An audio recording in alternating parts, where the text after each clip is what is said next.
Prime হলো বাদ দেওয়া আমি বলছিলাম, তাই না? আচ্ছা, শুরু করো তুমি।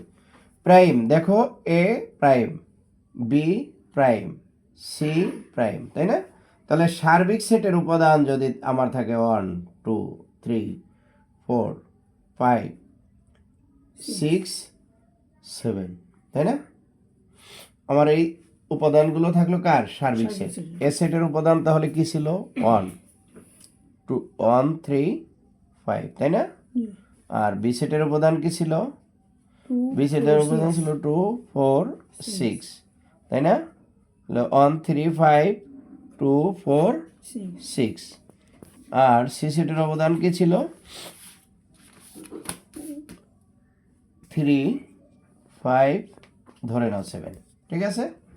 এখন আমার কথা হলো যে এই যে তিনটা সেট, আমার এখন প্রাইমটা, প্রাইম মানে সার্বিক সেট থেকে বাদ, তাহলে সার্বিক সেট থেকে এ প্রাইম যেহেতু, এর উপাদান বাদ, এর উপাদান বাদ, তাহলে এখানে উপাদান কত? 1 2 3 4 5 6 7, এই তিনটা উপাদান। আমার এখান থেকে বাদ হবে এর উপাদান, এর উপাদান কত?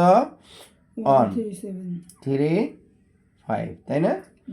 এই তিনটাকে আমরা যদি বাদ দিই তাহলে 1 3 5 বাদ গেলে কত থাকবে?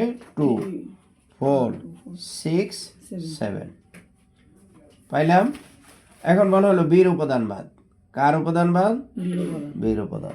তাহলে বীর উপাদান আবার 1 থেকে 7 পর্যন্ত আমরা লিখবো 1 2 3 4 5 6 7 লিখলাম।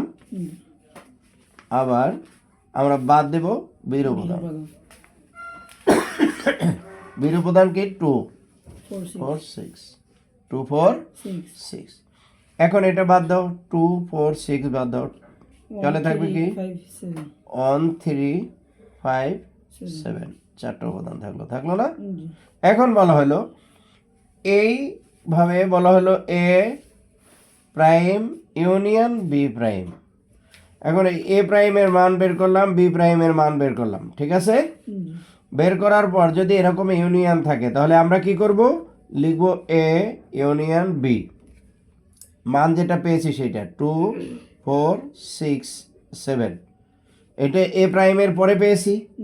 আচ্ছা, আবার এই ইউনিয়ন বি প্রাইমের পরে কত পেয়েছি? 1 3 5 7।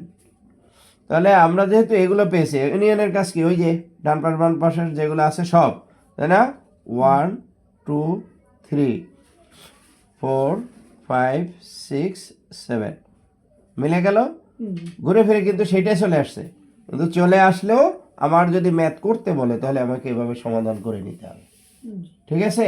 সমাধান করে নিয়ে একটা রেজাল্ট, এটাই তোমার অ্যান্সার। বোঝা গেছে? আজকে পর্যন্ত থাকুক।